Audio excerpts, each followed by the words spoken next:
The supermarket is lying to you, not with bad food, but with missing food.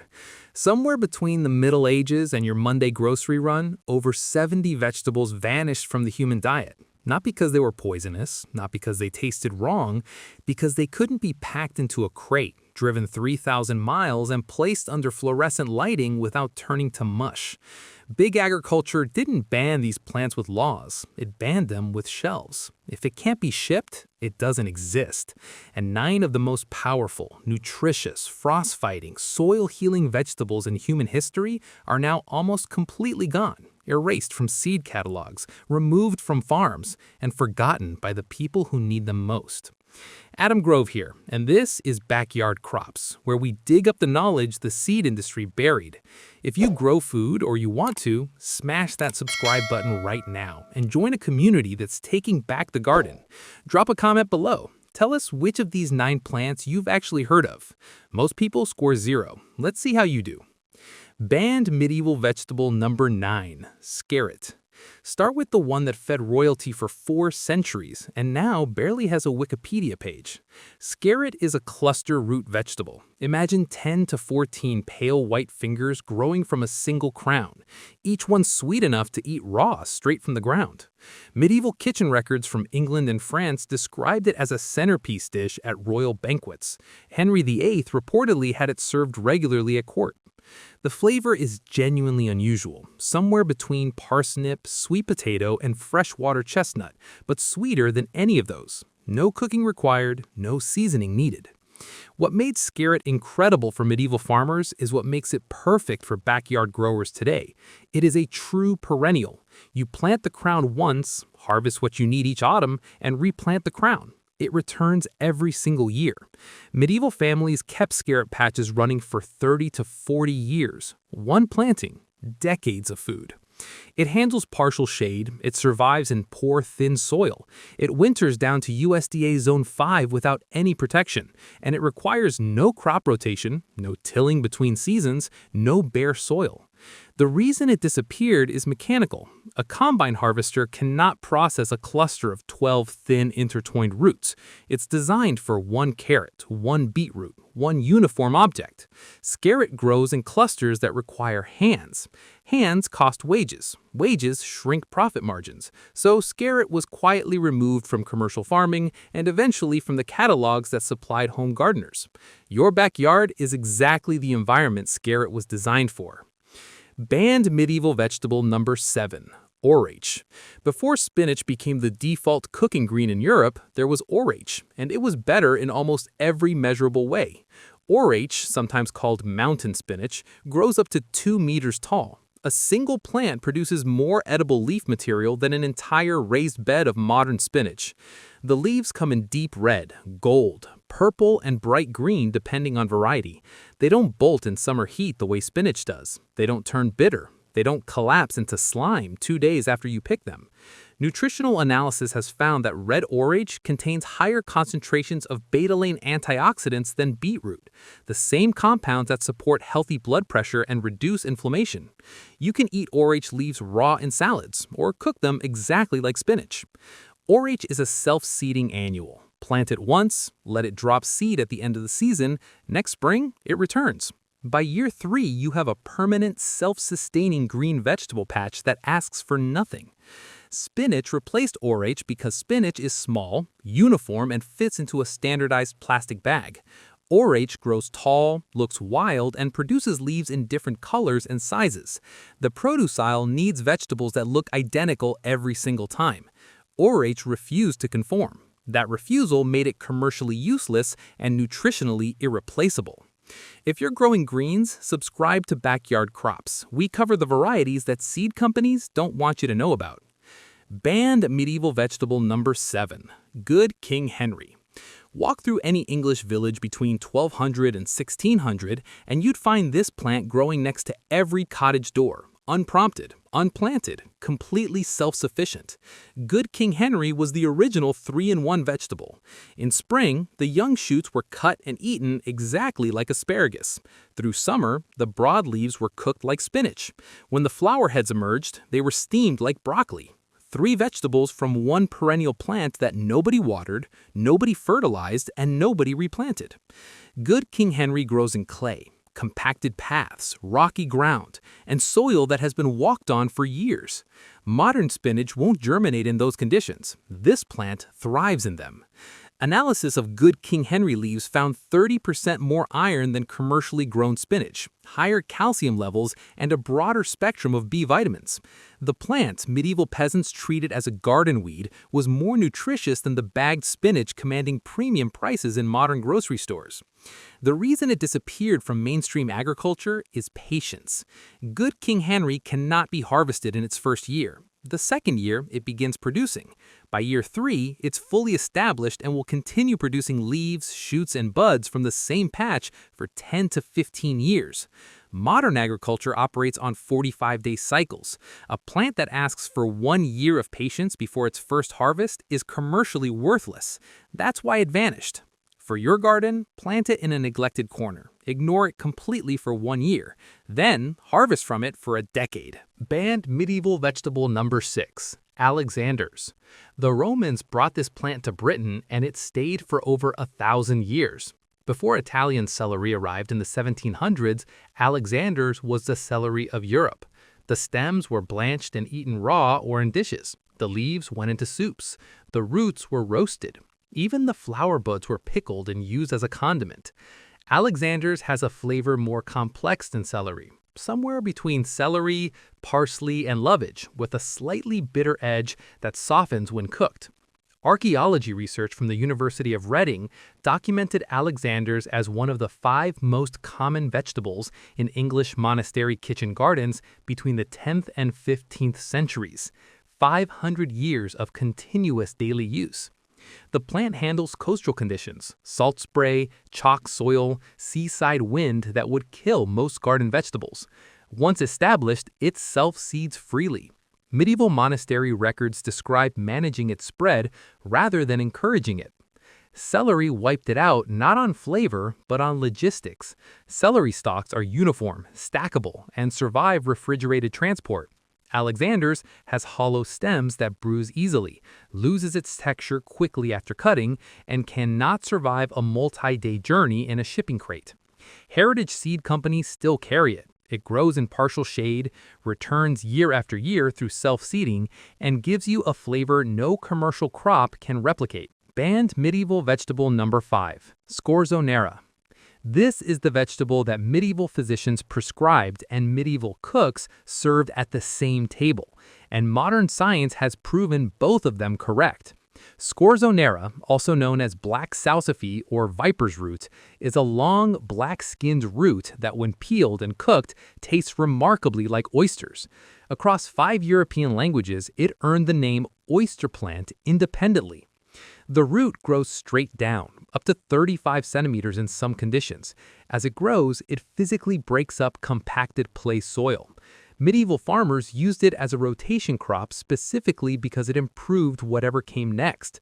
The deep taproot pulled minerals up from layers that shallow-rooted crops couldn't access. After harvest, it left drainage channels in heavy clay that helped water move through for the following season. The internal chemistry of Scorzonera is extraordinary. It contains some of the highest concentrations of inulin found in any vegetable, inulin being a prebiotic fiber that feeds beneficial gut bacteria. Research measuring inulin content across 40 root vegetables found Scorzonera at the top, exceeding chicory root, which is the plant most commercial prebiotic supplements are derived from. Medieval physicians in the 1300s prescribed Scorzonera for digestive complaints without understanding the mechanism. Centuries of observation reached the same conclusion modern laboratory testing now confirms.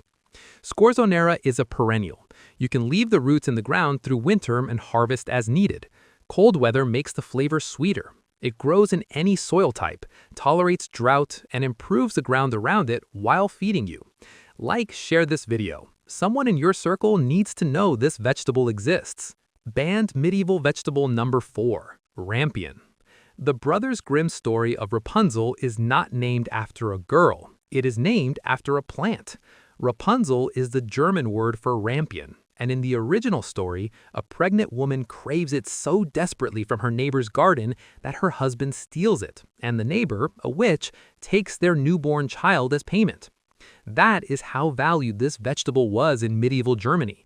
It was worth risking everything for.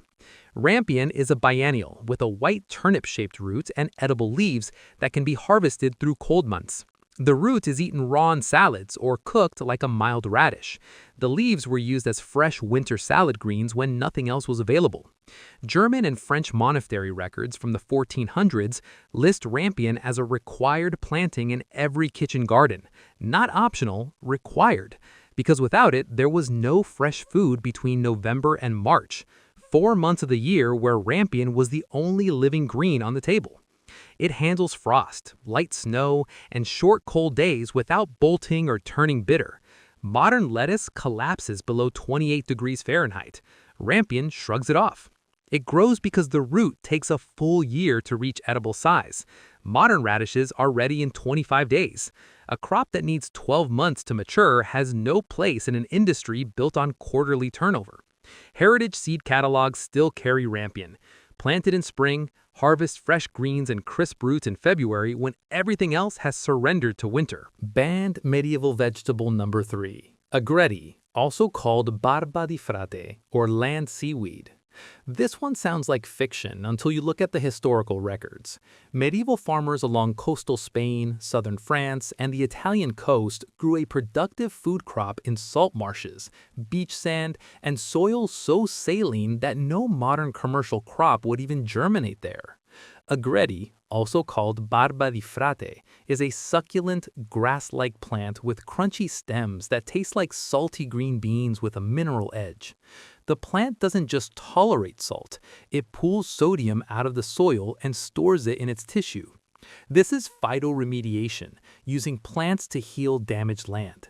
Medieval Mediterranean farmers used Agretti to rehabilitate salt-poisoned coastal fields, so those same fields could support other crops within a few seasons. Beyond the soil restoration, Agretti served a second economic function. When burned, the ash produces sodium carbonate, soda ash, which was the primary ingredient in Venetian glassmaking for centuries. One plant fed the family, healed the soil, and supplied a luxury manufacturing industry. All on land everyone else considered worthless. Agretti is fast, 40 to 50 days from seed to harvest. It performs better in poor, salty, alkaline soil than in rich garden beds. The reason it vanished from mainstream food culture is shelf life. The stems lose their crunch within hours of cutting. There is no way to package, truck, and sell a vegetable that expires the same day it's harvested. For coastal growers, or anyone working with alkaline or saline soil, Agretti seed is available from Italian specialty seed suppliers. It's one of the only food crops on Earth that thrives where others die. Banned medieval vegetable number 2, sea kale. Here's a plant that grows wild on European shorelines, was cultivated in walled kitchen gardens across England during the 18th century, reached the menus of London's finest restaurants, and then completely vanished from commercial food production.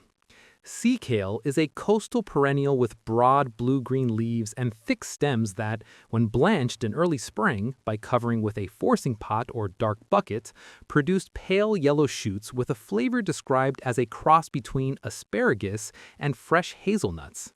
The taste is genuinely unlike anything in modern produce. Delicate, slightly nutty, sweet without any bitterness. The plant grows directly in beach gravel and coastal sand. It requires almost no soil fertility. It is completely salt-tolerant. It is perennial. The same crown produces harvestable shoots for 10 to 15 years. Thomas Jefferson grew it at Monticello. Victorian kitchen gardeners prized it above almost any other spring vegetable. Sea kale disappeared for a familiar reason. The blanching process that creates the tender, pale shoots requires covering individual plants for several weeks. That cannot be mechanized. It requires attention, timing, and manual placement of covers over each plant. Industrial agriculture has no workflow for that. The flavor is exceptional. The plant is effortless in the right environment. Seed and crowns are still available from heritage suppliers.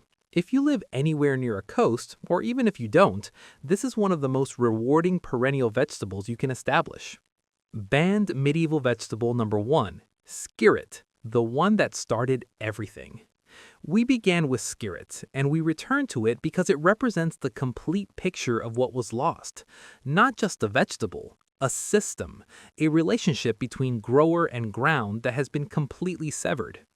Every plant on this list shares a pattern: perennial or aggressive self-seeder, frost-tolerant, drought-resistant, soil-healing, nutritionally dense, and impossible to standardize for industrial distribution.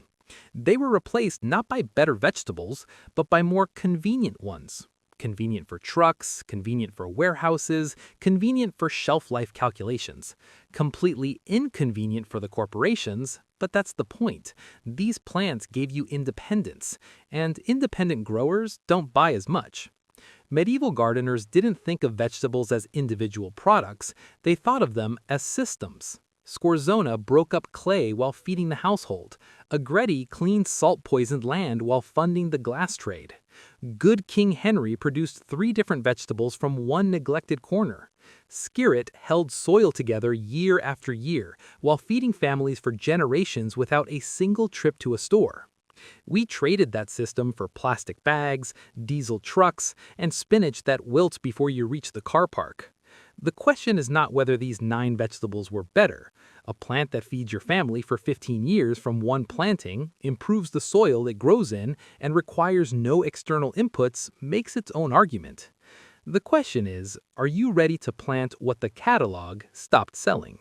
Share this video with one person who grows food, or who wants to start. Subscribe to Backyard Crops for weekly deep dives into forgotten growing knowledge. Drop a comment. Which of these 9 are you putting in the ground first? These plants don't need a supply chain. They don't need a corporation. They need dirt, rain, and someone who remembers they exist. Adam Grove, Backyard Crops. See you in the next one.